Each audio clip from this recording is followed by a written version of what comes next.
किसी चीज़ को हम शिद्दत से चाहते हैं तो पूरी कायनात आपको उससे मिलवाने में लग जाती है। ये तो है एक फिल्मी डायलॉग, पर क्या सच में ऐसा होता है?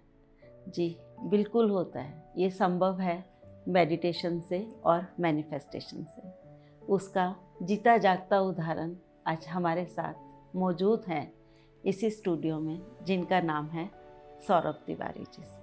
पर उनसे मिलवाने से पहले मैं आप सबका स्वागत करना चाहती हूँ पीएमसी हिंदी के प्रोग्राम हम मैं PSSM में। आइए दोस्तों, अब मिलते हैं सौरभ तिवारी जी से और जानते हैं उन्हीं की आध्यात्मिक यात्रा के बारे में। नमस्कार सौरभ जी, आपका बहुत बहुत स्वागत है। नमस्ते एवरीवन। पहले तो मैं मैम का बहुत बहुत थैंकफुल करूँगा कि आपने मेरे को इस प्लेटफॉर्म पे इनवाइट किया और मेरी यात्रा कैसे हुई, कैसे क्या मैंने स्टार्ट किया मेडिटेशन के बारे में हम फर्दर डिस्कस करते हैं। Thank you ma'am. सौरभ, पहले हम जानना चाहेंगे कि आप करते क्या हैं? ओके मैम, मेरा शुभ नाम सौरभ तिवारी है और बेसिकली मैं मध्य प्रदेश भोपाल से बिलोंग करता हूँ। मैं अभी मुंबई में करेंटली एज IT प्रोफेशनल काम कर रहा हूँ with line data cloud service department में। और मेरी जो आध्यात्मिक जर्नी स्टार्ट हुई है वो मैं कहना चाहूँगा कि मीनल नेमा उसके पीछे मेन जो है, उन्होंने मुझे स्टार्ट करवाया मेडिटेशन के राह पे लेके गए। वो कैसे क्या हमने स्टार्ट किया वो आई थिंक मेरा स्कूल टाइम से स्टार्ट हुआ। जब फर्स्ट टाइम मैं जब उनसे मिला ट्रेन में, जब मेरी उनसे मुलाकात हुई और हम लोग मैं कोटा टू दिल्ली बाया भोपाल जा रहा था, तो उस दौरान वो मुझे उज्जैन स्टेशन पे मिले, मेरे साइड में बैठे और उन्होंने मेरा जब उनसे फर्दर कन्वर्सेशन हुआ तो उन्होंने मुझे बताया कि वो किस लिए भोपाल जा रहे हैं। तो तब वहाँ से मैंने फ़र्स्ट टाइम ये वर्ड मेडिटेशन के बारे में सुना कि एक्चुअली मेडिटेशन क्या है। तो आपकी आध्यात्मिक जर्नी बोला जाए तो एक ट्रेन के सफ़र ट्रेन से से हुई, बिल्कुल डेफिनेटली वो एक कोइंसिडेंट था कि मेरी जर्नी मैं वहाँ से स्टार्ट हुई। और उस टाइम मैं प्रिपरेशन कर रहा था, एग्ज़ाम प्रिपरेशन कर रहा था कोटा SIT JEE की। तो आई थिंक तब मुझे बहुत ज़रूरत भी थी कुछ ऐसी चीज़ के लिए कि जहाँ पे मैं उसका यूज़ करके फोकस रहूँ अपने प्रिपरेशंस के लिए। तो आई थिंक वो एक राइट मोमेंट था और राइट इंसिडेंट था कि जब मुझे मेडिटेशन के बारे में जानने को मिला। तो वहाँ से मीनल नेमा ने मुझे बताया कि मेडिटेशन वो भोपाल जा रहे हैं किसी वर्कशॉप अटेंड करने के लिए जो भी मेडिटेशन से रिलेटेड है। तो वहाँ से पहले फर्स्ट टाइम मैंने सुना और फिर आई थिंक कुछ दिनों बाद मेरी उनसे वापस हम लोगों ने हमें इनवाइट किया, मैं और मेरे फ्रेंड सब लोग उज्जैन महाकालेश्वर के दर्शन के लिए गए। तो हम लोग उनके यहाँ पे भी गए। फिर वहाँ से उन्होंने मुझे थोड़ा सा और डिटेलिंग में बताया मेडिटेशन के बारे में कि आप क्या करते हैं, मेडिटेशंस में क्या होता है। तो उन्होंने कुछ चैंटिंग्स के बारे में बताया, बट आई थिंक तब तक मैं वो जो मैं चीज़ ढूंढ रहा था तब तक मुझे वो मिली नहीं और आई थिंक वो उस टाइम उनको भी नहीं मिली। फिर सडनली अभी लॉकडाउन के टाइम कोविड जब हमारा था तो एक दिन का सडनली मैसेज आया कि GDTP 12 स्टार्ट हो रहा है और आई थिंक ये परफेक्ट वर्कशॉप है जहाँ से मतलब तुम स्टार्ट कर सकते हो। और ये मेनली फोकस बिगनर्स के लिए है कि जिन्हें कुछ भी मेडिटेशन के बारे में नहीं पता है। फिर वहाँ से मेरी जो यात्रा स्टार्ट हुई, जो प्रगति मैम ने मुझे कॉल किया और उन्होंने बताया कि आप फर्स्ट टाइम बिगनर हैं और आप क्या 28 डेज़ तक कमिटमेंट कर सकते हैं कि आप कंटिन्यूस रख सकते हैं।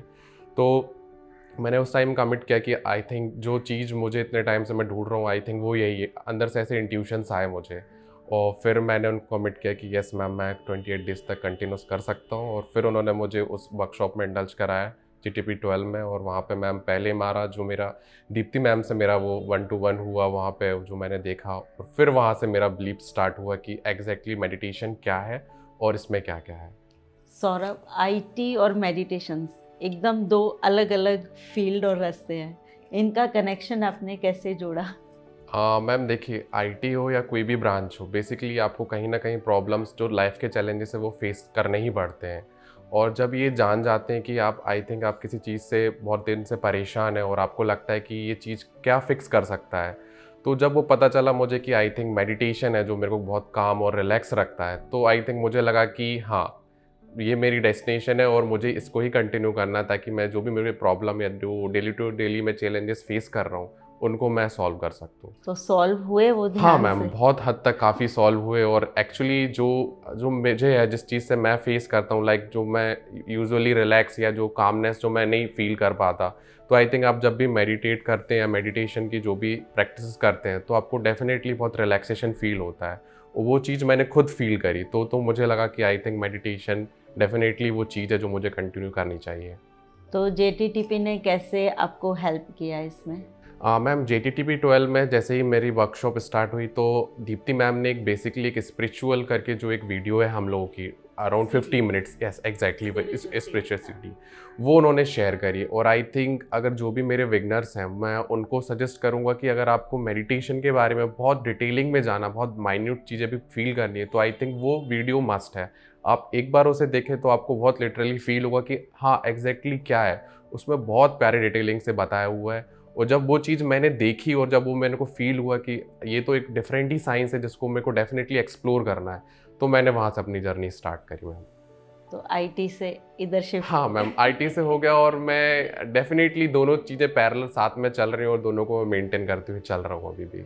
तो जेटीटीपी में ऐसा क्या अनुभव आया कि आपको लगा कि मुझे ध्यान को कंटिन्यू करना चाहिए? क्या खास सीखा आपने उसमें? मैम जो हम लोग का पहला सेशन था दीप्ति मैम के साथ, तो उन्होंने तब तक मुझे नहीं पता था कि मेडिटेशन में एक्चुअली में प्रैक्टिस क्या करनी है हमको। तो जब उन्होंने बताया, जब हम लोग की थोड़ी 1 to 1 कॉन्वर्सेशन, आई थिंक मतलब सारे काफ़ी लोग थे वहाँ पे, जब कॉन्वर्सेशन हुई और फिर एंड में उन्होंने हल्का सा 2 मिनट का ध्यान कराया, तो मैं बहुत मतलब यानी एक्साइटेड था कि ध्यान में ऐसा सच क्या करना है, कुछ चैंटिंग करनी है, कुछ क्या करना है, क्या ऐसा सच स्पेशल है जो इतने लोग गेट टुगेदर हुए और सब लोग बहुत ईगरली वेटेड कर रहे हैं। तो जब मैम ने बताया कि आपको कुछ भी नहीं करना, सिर्फ आपको जस्ट अपनी सांसों पे ध्यान देना है, कि जो आप जो सांस ले रहे हो और सांस छोड़ रहे हो सिर्फ उस पर ही आपको कंसंट्रेट करना है। तो मैं एकदम शॉक था कि सिर्फ इतना ही क्या, सिर्फ सांसों पे ध्यान देने से ही सब कुछ हो जाता है क्या? तो तब तक बिलीफ नहीं था और आई थिंक तब तक मैंने कभी वैसा प्रैक्टिस की नहीं थी। तो जब मैम ने सब लोग को एक साथ बोला कि आप सब लोग केवल शांत होकर बैठिए, अपने हैंड्स को क्रॉस कर लीजिए और आप बिल्कुल एकदम रिलैक्स्ड होकर केवल अपनी सांसों पे ध्यान दीजिए। और जब मैंने फर्स्ट टाइम रियली वहाँ पे सांसों पे ध्यान दिया तो मुझे बहुत रिलैक्स फील हुआ। जिस पिच में मैं उस टाइम बात कर रहा था और वो जो मेरी पिच थी मेडिटेशन करने के बाद, उसमें बहुत डिफरेंस था। जो मेरी फ्रिक्वेंसी थी बहुत एकदम, आपको खुद लगेगा कि आई थिंक मैं रिलैक्स्ड हो गया विद इन 2 मिनट्स। तो मुझे लगा कि एकदम से क्या चेंज हो गया मेरे अंदर। तो आई थिंक वो चेंजिंग पॉइंट था मेरा, जो मेरे को वहाँ से मिला और जो मेरे को एक मोटिव दिया कि मुझे जो 28 डेज तक मुझे कंटिन्यू करना है ये वर्कशॉप।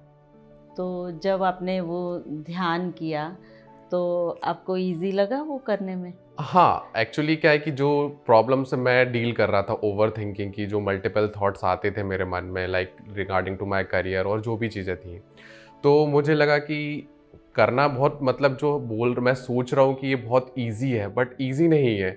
क्योंकि आप जब किसी चीज़ पर सिर्फ सांसों पे कंसंट्रेट कर रहे हो तो साइमल्टेनियसली आपके पास बहुत सराउंडिंग के थॉट्स भी आ रहे हैं। तो कहने को तो बस है कि बस केवल सांसों पे ध्यान देना है, बट वो उतनी सी चीज़ भी इतनी ईज़ी आपको नहीं मिल पाएगी। उसके लिए भी आई थिंक आपको एक आगे जो मेरी तपस्या है शायद वो रिक्वायरमेंट रहेगी उसकी। तो आपने जब थॉट्स आते थे तो उसके साथ कैसे डील किया? थॉट्स आते थे तो जब नेक्स्ट हमारा लेक्चर स्टार्ट हुआ राम राजू सर के साथ, तो उन्होंने बताया कि ये बहुत नेचुरल है। जो बिगनर्स हैं ऑब्वियसली क्योंकि वो एक अलग एनवायरनमेंट से आ रहे हैं, तो वो एक नेचुरल हो चुका। और जो मेरी मल्टीपल थॉट्स आने की जो मतलब मेरी जो टेंडेंसी थी वो पहले से ही थी कि थॉट्स आते ही मुझे बहुत ज़्यादा थॉट्स मतलब ओवर थिंकिंग की प्रॉब्लम है, तो वो बहुत नेचुरल है। और जब उन्होंने बताया कि ऐसा सच कोई ये आपसे ही डील नहीं कर रहे हो, ऐसे काफ़ी लोग हैं जो चीज़ को डील कर रहे हैं, और आई थिंक मेडिटेशन ही वो चीज़ है जो इन चीज़ों को कम करेगी। बस ये है कि आपको थोड़ा सा टाइम ज़्यादा लगेगा, और बट आपको ये है कि आपको इसको बीच में तोड़ना नहीं है कड़ी को। तो वो चीज़ मैंने फॉलो करी और धीरे धीरे थॉट्स आना कम हुए मैम। मतलब डेफिनेटली कि निरंतर जैसे आप ध्यान करते गए तो आपके थॉट्स ऑटोमेटिकली हाँ, कम हो ऑटोमेटिक गए। थॉट्स कम होते गए। जैसे ही आप सांसों पे ध्यान देते हैं, तो जब आप पहले तो उसके लिए कुछ प्री रिक्विजिट्स हैं, लाइक अगर आप ध्यान कर रहे हो तो किन किन चीज़ों पे आपको ध्यान देना है, कि आपका जो सराउंडिंग्स है बहुत अच्छा होना चाहिए। आप मतलब हमेशा नहाकर ही ध्यान करें तो आपके लिए बेटर होगा। तो वो सब चीज़ों पे अगर आप वो जो राइट चीज़ है अगर आप उनको फॉलो कर रहे हो और फिर मेडिटेशन कर रहे हो तो डेफिनेटली आपको रिजल्ट देखने को मिलेंगे। तो वही चीज़ मैंने फॉलो करी, कोई भी चीज़ मैंने मिस नहीं करी, तो मुझे डेफिनेटली रिजल्ट देखने को मिले। और आपकी एक और जो आप में बहुत सुंदर चेंज आया, पौधों से आपको प्यार हो हाँ मैम। गया। मुझे पौधों से बहुत बचपन से ही बहुत लगाव है, और मेरे घर पे भी मैंने आसपास काफ़ी पौधे लगा के रखे हुए, जितना मेरे टेरेस पे जगह अवेलेबल है। तो बचपन में मैं एक इंसिडेंट शेयर करता हूँ। मैं बहुत मतलब कहना चाहिए वो चीज़ मुझे याद है कि जब बचपन में मेरे स्कूल टाइम में जब भी मैं पौधों पे पानी डालता था, तो मैं पानी उनकी जड़ों पे तो डालता ही था, बट उनकी जो पत्तियाँ हैं उन पे भी मैं पानी डालता था। तो ये हमेशा मेरे मम्मी मेरे को बोलते थे कि भाई जो बेसिक है वो उनके पौधों के जड़ों पे पानी डालना है। बट अंदर से क्यों फ़ील आता था कि नहीं, इनको भी अच्छा हरा-भरा दिखना चाहिए, जो धूल इन पे लग जा रही है वो मुझे हटानी है। तो जब तक मुझे ये नहीं पता चला, बट हमारे जीटीटीपी 12 के एक सेशन में एक मैम थे जो आई थिंक पंजाब से बिलोंग करते थे, और वो यही ट्री या प्लांटेशंस पे ही वो एक्सपर्ट थे। तो उन्होंने मुझे बताया कि जब भी आप पेड़ पौधे हो तो उन्हें भी नीड है कि आप उनको भी पानी दें, उनको भी नहलाएं। तो वो चीज़ मेरे को वहाँ से ध्यान हुई कि ये चीज़ मैं इतने टाइम से फॉलो करते आ रहा था और मैं सही में वो चीज़ अच्छे से फॉलो कर रहा था राइट वे में। तो वो मुझे जानने को मिली कि हाँ, डेफिनेटली जो मेरे अंदर से इंट्यूशंस आते थे उस पे आज किसी ने मोहर लगा दी कि हाँ, तुम सही कर रहे थे। तो वहाँ से मेरे को बहुत अच्छा फ़ील हुआ, और फिर वहाँ से मेरे को बिलीव बढ़ने लगा, फ़ेथ आने लगा कि राइट, आई थिंक मैं सही पाथ पे जा रहा हूँ। सौरभ, यंग जनरेशन को मैनिफेस्टेशन वर्ड बहुत अट्रैक्टिव लगता है। आपको ध्यान में आने के बाद इस वर्ड का क्या मीनिंग समझ आया? ओके, आई थिंक मैम आपने बहुत प्यारा क्वेश्चन किया है, क्योंकि जो ध्यान में जो मेरे को सबसे प्यारा चीज़ लगी वो मैनिफेस्टेशन ही लगी। और क्योंकि मैंने खुद काफ़ी चीज़ें मैनिफेस्ट करी, और वो मैंने अभी डेफिनेटली रिसेंटली वो चीज़ सब प्रॉपरली हुई मेरे साथ, तो मेरा आई थिंक मैनिफेस्टेशन बहुत सही चीज़ है। मैनिफेस्टेशन की शुरुआत जो हुई जब मैंने फर्स्ट टाइम ये वर्ड के बारे में सुना, वो श्रेयांश डागा सर से था, कि जिन्होंने प्रॉपरली बताया कि आप कैसे मैनिफेस्ट कर सकते हैं, और मैनिफेस्टेशन करने के लिए आपको क्या-क्या चीज़ों की ज़रूरत है, क्या-क्या चीज़ आपको फॉलो करनी है, तब जाके आप मैनिफेस्ट कर पाएँगे। और जीटी 12 में भी मैम काफ़ी लोगों ने मैनिफेस्टेशंस के बारे में बताया था, बट एज़ सच तब मुझे क्योंकि इंसिडेंट हुए नहीं, मैनिफेस्ट मैं कर रहा था बट मुझे पता नहीं था कि ये मैनिफेस्ट चीज़ें हो रही हैं। काफ़ी चीज़ें मैनिफेस्ट हुई, बट मुझे वो लगता था कि आई थिंक ये एक कोइंसिडेंस है कि हो गई हैं चीज़ें। बट जब मैंने श्रेयांश डागा सर का कोर्स किया और उन्होंने मुझे बताया कि मैनिफेस्टेशन क्या है, उन्होंने बताया कि जब भी आप कोई चीज़ मैनिफेस्ट करते हैं तो वो स्वाभाविक है कि आपको वो इम्पॉसिबल लगती है, बट आपको जब मैनिफेस्ट करना है वो चीज़, तो उसकी जो पहली रिक्वायरमेंट है वो है फेथ। आपको बिलीव करना पड़ेगा कि हाँ, अगर आप वो चीज़ आपको आपकी लाइफ में चाहिए, तो आप उसको अपने मन में ऐसा सोचो कि वो चीज़ हो चुकी है, वो चीज़ हो रही है। तो डेफ़िनेटली वो पहली चीज़ है, वो एक रिक्वायरमेंट है जो आपको मैनिफेस्टेशन में बहुत हेल्प करेगी, और वही चीज़ मैंने अपने ऊपर भी अप्लाई करी, वो डेफ़िनेटली मुझे रिज़ल्ट देखने को मिले। आप कुछ इंसिडेंट बताएंगे जो आपके साथ हुए मैनिफेस्ट? हाँ, मैनिफेस्टेशन में मैं अपना एक इंसिडेंट ऋषिकेश ट्रिप का शेयर करता हूँ। ऋषिकेश ट्रिप पे जैसे मैंने बताया कि अमीन अल्दी के साथ मेरी जो जर्नी स्टार्ट हुई थी, तो हम लोग की काफ़ी टाइम से ऐसे रेगुलर हम लोग टच में नहीं थे, और मुझे पता अमीन अल्दी ने काफ़ी टाइम बाद भेजा कि एक वर्कशॉप अटेंड होने वाली है और डेफ़िनेटली तुम्हें जाना चाहिए, वो ऋषिकेश में है। क्योंकि अभी तक हमने जो भी वर्कशॉप करी थी कोविड के टाइम पे, वो सारी ऑनलाइन वर्कशॉप थी। हमने कभी वहाँ पर फिज़िकल लोकेशन पे जाके हमने कभी वर्कशॉप नहीं करी, तो वो मेरे लिए पहला नया एक्सपीरियंस था। तो मुझे भी मन में लगा कि मैं शायद अकेला हूँ और मैं कैसे वहाँ जा पाऊँ, पहले कभी गया नहीं हूँ। तो दी ने तब बोला कि तू ट्राई कर। तो मैंने डेफ़िनेटली फ़ॉर्म भरा, और फ़ॉर्म भरने के बाद मेरी शायद प्रगति मैम से ही मेरी बात हुई थी। उन्होंने मुझे बताया और उन्होंने बहुत पैम्पर किया, बहुत प्यारे तरीके से उन्होंने बताया कि तुम आ सकते हो और क्या-क्या बेसिक नीड्स की वहाँ ज़रूरत रहेगी। तो मुझे वहाँ से ऐसा लगा कि यार आई थिंक कोई है तो वहाँ पे केयर करने के लिए, मैं डेफ़िनेटली जा सकता हूँ। जो चीज़ से मैं डर रहा हूँ कि मेरे लिए एकदम नया है, वहाँ पर कोई भी मेरे साथ क्योंकि जाने वाला कोई था नहीं, क्योंकि आपको ये चीज़ से आप बहुत अच्छे से वाकिफ़ है कि मेरी एज में काफ़ी कम लोग हैं जो मेडिटेशन की प्रैक्टिस वगैरह फ़ॉलो कर रहे हैं। तो मैं बहुत झिझक रहा था जाने के लिए, बट मैंने मन बनाया कि हाँ, मैं जाऊँगा। फिर गया, और तब तक मेरा मीनल दी से भी कोई कॉन्टैक्ट नहीं हो पाया था बीच में, क्योंकि और मुझे हेजिटेशन भी लग रही थी, क्योंकि जब आप किसी से बहुत दिन से कॉन्टैक्ट नहीं करते हो तो आपको एक वो हिचक रहती है कि यार मैं दी को कॉन्टैक्ट करूँ कि नहीं। तो मैंने दी से भी कॉन्टैक्ट नहीं किया और मैं निकल गया। जब मैं हरिद्वार स्टेशन पे पहुंचा तो हम लोग के ग्रुप पे एक मैसेज आया कि जो भी ध्यान के वर्कशॉप में वॉलंटियर करना चाहते हैं तो उनसे उसके लिए वो लिंक थी, और उस पर कौन कौन ऑलरेडी वॉलंटियर कर रहा है डे 1 डे 2 के अकॉर्डिंग, तो वहाँ पे वो लिस्ट थी। तो मैं वहीं पर बहुत प्रे करने लगा कि यार प्लीज़ मिनल दी भी इस वर्कशॉप में ज़रूर आए हों। मुझे पता नहीं था कि वो वर्कशॉप में आ रहे हैं। तो मैं पहले जैसे ही वो लिस्ट खोलने के पहले ही मैं बिल्कुल एकदम सच्चे मन से प्रार्थना करने लगा कि यार प्लीज़ वो ज़रूर आ जाएँ। क्योंकि ताकि मेरा कॉन्फिडेंस, क्योंकि मैं यहाँ पे जेन्युइनली वो चीज़ सीखने के लिए आया हूँ, तो मुझे वो मैं अच्छे से सीख पाऊँ, कुछ भी चीज़ मेरे को परेशान ना करे वहाँ पर, लाइक मुझे रहने का या फिर शुरू से आपको गाइड भी कर रहा है, तो रहे थे। डेफिनेटली मुझे लगा कि यार वो आना चाहिए। और जब मैंने लिस्ट देखी तो वहाँ पे मैंने देखा कि फ्रॉम मुंबई मीनल नेमा वॉलंटियरिंग में, तो मैं बहुत खुश हुआ। और तब तक मैंने उनको मतलब यानी कि कांटेक्ट नहीं किया था, क्योंकि तब भी मेरे अंदर हेजिटेशन थी कि दी मेरे को डांटेंगे कि इतने टाइम से तू कहाँ था, कांटेक्ट नहीं किया। तो मैं शाम को ऋषिकेश पहुंचा और तब तक हम लोग की वर्कशॉप स्टार्ट हो चुकी थी, तो मैं बिल्कुल एंड में था। और एंड में उन्होंने, जो हमारे वहाँ पे स्पीकर थे, उन्होंने बोला कि हम लोग पहले गंगा आरती से स्टार्ट करेंगे। तो मैं पीछे के पीछे जो हमारा योग महोत्सव घाट था वहाँ पे मैं चला गया, और मैं पहले जाके पहले बैठ गया और सारे लोग आ रहे थे। तो तब भी मैं बैठ कर थोड़ा सा अंदर से नर्वस था कि यार दी से मुलाकात कैसे होगी, मतलब कुछ ऐसा हो जाए कि ना मुझे कॉल करना पड़े ना कुछ करना पड़े, और डेफ दी बस मिले और सब सॉल्व आउट हो जाए बीच का जो भी हम लोग को कांटेक्ट नहीं करा। तो मैं मैनिफेस्ट मतलब मन में चलता रहा कि यार दी प्लीज मिल जाए। और तो धीरे धीरे वहाँ पर सब लोग आने स्टार्ट हुए, और एकदम से मुझको आवाज़ आई पीछे से किसी की, तो मुझे बहुत वो लगा कि यार आई थिंक ये मिनल दी की आवाज़ है। और तब तक मुझे भरोसा नहीं हो रहा था। तो दी की आवाज़ सुनी, मन गया लिटरली ये तो मीनल दी ही है। तो वो मेरे साइड से निकल गए और वो और उनके कुछ 3 फ्रेंड्स वो आगे जाके वो लोग बैठ गए।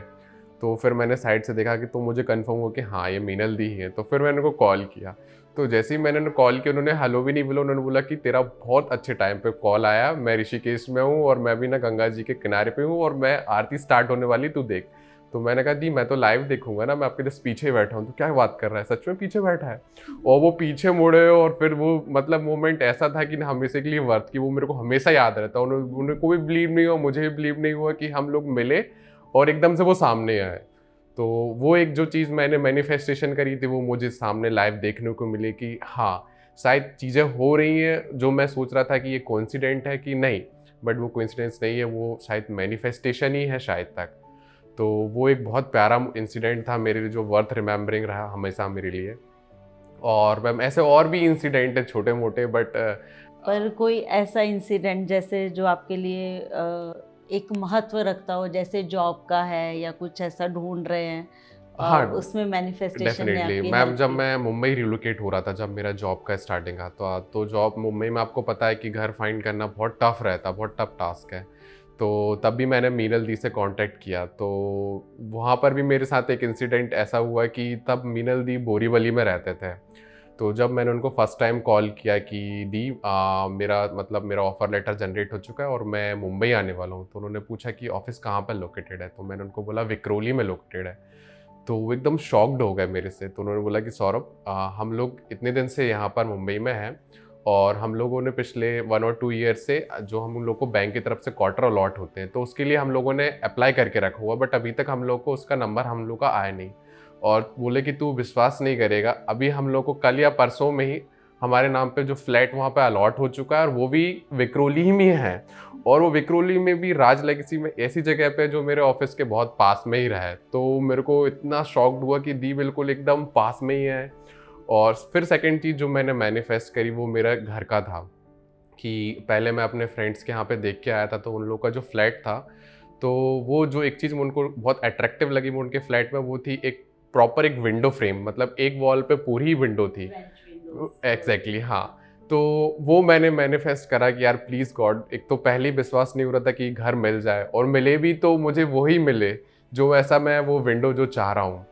तो डेफिनेटली फिर कुछ टाइम बाद जब मैं वापस मुंबई आया और जब मेरी किसी से बात हुई, तो जब मैं पहली बार उस फ्लैट में एंटर किया तो एकदम मैं शॉक्ड हो गया कि जब मैं हॉल में एंटर किया तो वैसी ही विंडो थी। आई थिंक जो कर्टेन्स भी थे जो वहाँ पे जो मैंने अपने फ्रेंड के यहाँ पे देखे, तो उसका भी वो शेड बिल्कुल वैसे ही मैच कर रहा था। तो मैं एकदम शॉक्ड था। विंडो के जस्ट सामने ही नारियल का बहुत बड़ा पेड़ था, तो एकदम वो चीज़ मेरे को लग रही थी कि आई थिंक मैनिफेस्टेशन कहीं ना कहीं वो वर्क कर रहा है मेरे साथ। अगर आपका बिलीव, अगर उसमें फेथ रख रहे हो आप, तो वो एक भी इंसिडेंट था जो मैनिफेस्टेशन के थ्रू मुझे मिला। वेरी गुड, बहुत बहुत सुंदर दोनों इंसिडेंट है जो हमारे दर्शकों को भी बहुत पसंद आएंगे और वो भी ट्राई करेंगे कि कैसे मैनिफेस्टेशन कर सकते हैं। जब आप कोई चीज़ को पूरी फील के साथ अनुभव करते हो तो डेफिनेटली वो चीज़ें आपके पास आती हैं। एग्जैक्टली जो पहला जो रिक्वायरमेंट है मैनिफेस्टेशन की, आई थिंक वो फेथ और बिलीव ही है। और अगर वो चीज़, अगर आप उस चीज़ को अगर आप एक्सेप्ट कर सके कि हाँ मैं बिलीव करूँगा तो डेफिनेटली चीज़ें आपके लिए वर्क करेंगी। बहुत सुंदर मैसेज है। सौरभ, आप एक एमएनसी कंपनी में काम करते हैं, आपके बहुत सारे फ्रेंड्स होंगे जो ड्रिंक भी करते होंगे, स्मोक भी करते होंगे, तो आप इन सब से कैसे आगे निकलते हैं? मैम देखिए, आप स्वाभाविक है, आप जहाँ सराउंडिंग्स में रह रहे हैं तो वहाँ पर ऐसे लोग भी हैं जिनके थॉट्स आपसे मैच नहीं करेंगे, बट मेडिटेशन से जो चीज़ आपके अंदर आती है, वो एक जो पॉजिटिव वाइब्स आती हैं, जो एक आपका एक ऑरा क्रिएट हो जाता है, वो डेफिनेटली अदर लोगों को अफेक्ट करता ही है। जैसे कि मैं अपनी कंपनी में गया, तो मेडिटेशन करने के बाद आपके अंदर इतनी पॉजिटिव वाइब्स आ जाती है ना कि अगर आप वहाँ जाते ही ना, जो आपका इंटरेक्शन होता है वो इतना मतलब जितना ज़्यादा डोमिनेट करता है ना, कि जिस स्वभाव के आप हो उसी स्वभाव में वो लोग भी ढल जाते हैं। तो वो चीज़ मैंने खुद देखी कि अगर आप जब कहीं भी जा रहे हैं जहाँ पर बहुत सारे ऐसे लोग हैं जिनसे आप कभी मिले नहीं हैं, जिसके बारे में आपको कुछ भी पता नहीं, लाइक वो ड्रिंकिंग है या स्मोकिंग करते हैं, बट जब आप वहाँ पे गए, आपने कॉन्वर्सेशन इनिशिएट किया, तो वो लोग इतने इंटरेस्टेड रहे आपकी बातें सुन के, एकदम शॉक्ड हो गए कि वो जो करते हैं वो भूल ही गए। वो आपके में ही पूरे मतलब ऐसे मतलब इतने बोलना चाहिए कि बिल्कुल इतना खो गए आपकी बातों में कि उनको भी डेफिनेटली ये लगा कि यार आई थिंक मुझे भी ये जो चीज़ बंदा जो ट्राई कर रहा है, जो बोल रहा है, क्या मैं उसको ट्राई कर सकता हूँ क्या? तो वो चीज़ मेरे को देखने के लिए मिली। और आई थिंक मेरा एक इंसिडेंट भी ऐसा है कि जब हम लोग का जो भी हमारे सीनियर्स मैनेजर्स या उनसे 1-to-1 इंटरेक्शन हुआ, तो आई थिंक जब उसमें अधिकतर जो भी हमारा बेसिकली जो ट्रेंड हम फॉलो करते हैं कि जो हमारे सीनियर्स हैं वो हम लोग को एनवायरनमेंट के बारे में काफ़ी कुछ बताते हैं, तो जो न्यू कमर्स रहते हैं उनको बहुत हार्डली चांस मिलते हैं कि वो अपने बारे में कुछ ज़्यादा बता पाएँ। तो मेरे साथ जस्ट रेसिप्रोक उल्टा हुआ कि जब हम लोग बाहर निकले रूम से, जब मेरी उनसे 1-to-1 कॉन्वर्सेशन हुई, तो पता चला कि वो भी मुझसे पूछ रहे कि यार मुझे भी ट्राई करना है, ये पिरामिड क्या होते हैं, कैसे ध्यान होता है। तो वो मेरे लिए लगा कि यार डेफिनेटली जो चीज़ आप मतलब अगर आपका ऑरा अगर बहुत सही हो तो डेफिनेटली आप लोगों को अट्रैक्ट करते हैं और उनको अपने आप में ढाल सकते हैं। और अगर सही वे में उसको आप कर रहे हो, डेली प्रैक्टिस कर रहे हो। डेफिनेटली आप उसको प्रॉपर वे में चैनलाइज कर रहे हो तो वो डेफिनेटली वर्क करता है मैम। सौरभ, आपने ये जो भी सीखा है सब पीएसएसएम से सीखा है। Right ma'am. और पितामह हमारे गुरु हैं, हालांकि वो अपने आप को गुरु मानते नहीं है, मास्टर्स, फ्रेंड्स ऐसे ही कह के बुलाते हैं हमें। आप उनके लिए क्या भाव आपके मन में आते हैं? मैम सबसे पहले तो पत्री जी को मेरा नमन। और मैम आई थिंक उन्होंने मुझे सिखाया है कि जो हमारे कॉन्सेप्ट है कि you can create your own reality, आप खुद जो चाहते हैं आप उसको निर्माण कर सकते हैं। तो मैम वो चीज़ मुझे डेफिनेटली देखने को भी मिली और वहाँ से मेरे को ये शिक्षा भी मिली कि हाँ शायद वो कह रहे हैं जो वो चीज़ बहुत सही है, और वो आई थिंक उस चीज़ की ज़रूरत काफ़ी लोगों को है। जो लोग day to day problem face कर रहे हैं उनको ये बिलीव हो जाए कि आई थिंक देयर समथिंग भी देयर, जो भी मेडिटेशन है अगर आप उसको राइट वे में फॉलो करेंगे, उसमें फेथ रखेंगे, उसमें बिलीव रखेंगे जो हमारे मास्टर्स हम लोग को दे रहे हैं, तो डेफिनेटली आपको अपने अंदर चेंजेस देखने को मिलेंगे। तो वो एक जो मास्टर की जो भूमिका है उन्होंने बहुत अच्छे से निभाई और मुझे उससे वो एकदम मेरे लिए प्रेरणादायक है। और मैं डेफिनेटली उस चीज़ को अदर लोगों को भी पास ऑन करूँगा कि आप भी ये चीज़ करें और जो भी ज़रूरतमंद है उस तक पास ऑन करें। और अब अपने यंग जनरेशन जो आपके जैसे हैं या थोड़े छोटे बड़े आपसे, उनके लिए क्या मैसेज है? हाँ मैम, मेडिटेशन एक ऐसी चीज़ है कि देखिए लाइफ, सबकी लाइफ में चैलेंजेस हैं, कुछ ना कुछ प्रॉब्लम से फेस कर ही रहा है। तो इर्रिस्पेक्टिव ऑफ प्रॉब्लम क्या है, किस कैटेगरी में आ रहा है आपको, लाइक आपके करियर से रिलेटेड प्रॉब्लम है, आपकी फैमिली रिलेटेड प्रॉब्लम है, आपकी सराउंडिंग से प्रॉब्लम है, अगर आप ये चीज़ बिलीव कर लेंगे कि वो चीज़ जो आप फेस कर रहे हो उसका सॉल्यूशन आपके अंदर ही है, और वो सॉल्यूशन आप कैसे फाइंड करेंगे वो चीज़ आपको मेडिटेशन बताएगा, तो डेफिनेटली मोर जो भी लोग हैं सारे लोग अट्रैक्ट होंगे मेडिटेशन करने की ओर। जस्ट आपको बस ये बिलीव रखना है कि जो भी चीज़ मैं फेस कर रहा हूँ उसका सॉल्यूशन मेरे अंदर ही है, और वो सॉल्यूशन को कैसे पता करना है वो चीज़ मुझे मेडिटेशन बताएगा। तो मेरी सभी लोगों से रिक्वेस्ट है कि प्लीज़ आप लोग सभी जो भी मेरे एज ग्रुप के, मुझसे छोटे हैं मुझसे बड़े हैं, वो मेडिटेशन को डेफिनेटली फॉलो करें। और हमारे इतने प्रिय सारे लोग मास्टर्स हैं जो आपको हमेशा गाइड करने के लिए तैयार हैं। थैंक यू सौरभ, इतना सुंदर मैसेज हमारे व्यूअर्स को देने के लिए बहुत बहुत धन्यवाद। Thank you ma'am, thank you everyone. इसके साथ ही मैं रेनू अग्रवाल आप सबसे आज्ञा लेती हूँ। फिर मिलेंगे एक नए एपिसोड में एक नए मास्टर के साथ। तब तक बने रहिए पीएमसी हिंदी के साथ। नमस्कार।